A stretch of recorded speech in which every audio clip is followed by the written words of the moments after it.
കൂട്ടുകാരെ, നമ്മുടെ ഗീതാ ഗോവിന്ദം ഒരു കിടിലൻ പ്രൊമോ. അതേ പ്രേക്ഷകരെ, നമ്മുടെ അനാർക്കലിക്ക് മുമ്പിൽ മാപ്പ് പറഞ്ഞ തൊഴുകൈയുമായി നമ്മുടെ രാധികാമ്മ വരുന്നൊരു രംഗം. അതേ പ്രേക്ഷകരെ, നമ്മുടെ ഗീതു പറയുന്നുണ്ട്, നമ്മുടെ എപ്പിസോഡ് എന്തെങ്കിലും പറയുന്നുണ്ട് നമ്മുടെ രാധികാമ്മയോട്. ഇന്നലെ എന്നൊരു അനാർക്കലി എന്ന് പറഞ്ഞൊരു സ്ത്രീ വിളിച്ചിരുന്നു, അവർക്ക് എന്തൊക്കെയോ ഗോവിന്ദേട്ടനോട് പറയാനുണ്ടെന്നാണ് പറഞ്ഞത്, അത് അമ്മയ്ക്ക് അറിയോ എന്നൊക്കെ ഇങ്ങനെ ആക്കി ചോദിക്കുന്നുണ്ട്.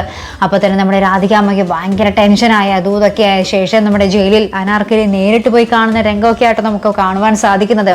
എന്നിട്ട് അവിടെ ചെന്നിട്ട് പറയുന്നുണ്ട്, നീ ഗോവിന്ദൻ്റെ അടുത്ത് ദയവേ ഇതൊന്നും പറയരുത്, ആ ഒരു കാരണത്താലല്ല നീ ജയിലിൽ കിടക്കുന്നതൊക്കെ ഒന്ന് പറയുന്നുണ്ട്.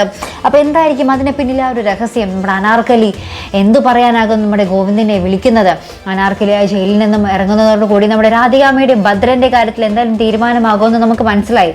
അത് എന്തൊക്കെയായി തീരുമാനം നമുക്ക് കണ്ടു തന്നെ അറിയണം പ്രേക്ഷകർ. ഇനി നമ്മുടെ ഗീതാ ഗോവിന്ദമാണോ അവസാനിക്കാൻ പോകുന്നത്? അത് നമുക്ക് അറിയേണ്ടിയിരിക്കുന്നു.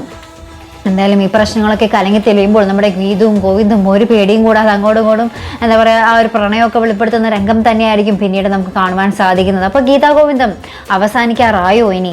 അത് നമുക്ക് കണ്ടു തന്നെ അറിയണം. എന്തായാലും കുറച്ചും കൂടി പോയാൽ നല്ലതായിരിക്കും അല്ലേ? അവരുടെ ആ ഒരു പ്രണയം എത്രയും വേഗം വെളിപ്പെടുത്തി കഴിഞ്ഞാലെങ്കിലും പ്രേക്ഷകർക്ക് ഒരു ആശ്വാസം കിട്ടുമായിരുന്നു. ഇത് അങ്ങോട്ടും ഇല്ല ഇങ്ങോട്ടും ഇല്ലാത്തൊരവസ്ഥയായിപ്പോൾ. എന്തായാലും കാത്തിരിക്കാം. അപ്പോൾ ഇതുപോലുള്ള പ്രൊമോ റിവ്യൂസിനും എപ്പിസോഡ് റിവ്യൂസിനും ഒക്കെ നിങ്ങൾ മറക്കാതെ ചാനൽ സബ്സ്ക്രൈബ് ചെയ്യുക. അടുത്തൊരു വീഡിയോ വരുന്നത് വരേക്കും ഗുഡ് ബൈ.